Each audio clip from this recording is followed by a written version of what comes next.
Silver Forecast Special Report. Before silver starts moving $10 and $20 a day, what must happen first? I want to start with a simple question. Silver has just moved from $67 to $79 in a single week. That's a 16% move. So the real question isn't whether silver can move $10 or $20 in a day. The question is this: has the market reached a point where those kinds of moves are now possible? Because that's a very different conversation than prediction. I'm not here to tell you whether silver moves $10 tonight, next week, or next month. What matters is something far more important. For the first time in years, the structure of the silver market now allows moves of that magnitude. And when that door opens, the timing rarely announces itself in advance. Eric Sprott has talked openly about what happens when large institutions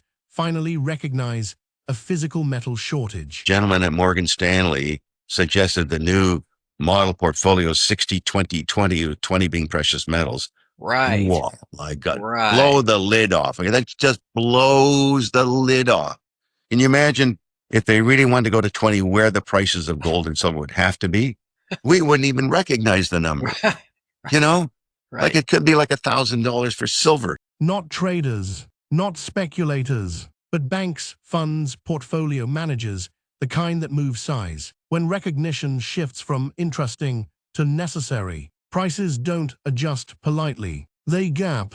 We're not yet at the stage where CNBC is running sirens and countdown clocks, but we are seeing the early recognition signals that always come first. Here's what I'm watching. First, silver is holding gains even as the dollar attempts to stabilize. That matters. In past cycles, silver would roll over immediately when the dollar bounced. This time, it isn't. That tells us demand is no longer purely speculative. Second, backwardation in silver isn't resolving. Physical metal is commanding a premium over future promises. That's not normal. That's a stress signal. It means the paper market is having a harder time masking real-world supply constraints. Third, mining equities are still lagging the metal. That confuses a lot of people. But historically, that's exactly what happens before the scramble phase begins. The metal moves first, capital chases later. And finally, we are watching capital flow into gold allocations quietly, methodically. That's important because silver doesn't usually lead recognition. Gold does. Silver follows violently. Put all of this together and something becomes clear. I'm not saying $10 or $20 days are guaranteed. I'm saying the market is now capable of them. That's the distinction most people miss. Once portfolio managers decide they are underexposed, not curious, but underexposed, silver doesn't move in increments. It reprices, and repricing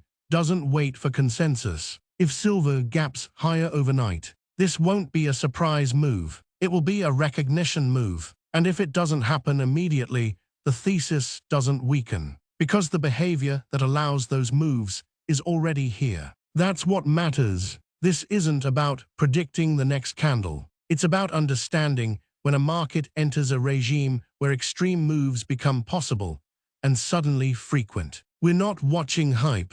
We're watching structure change. And once structure changes, price follows faster than most people expect. We'll be watching this closely in the silver forecast and in the upcoming midweek update, where we'll validate whether both silver and copper are confirming this shift in real time. Because in markets like this, confirmation matters more than prediction. And right now, silver is behaving like a market that's being recognized, not ignored.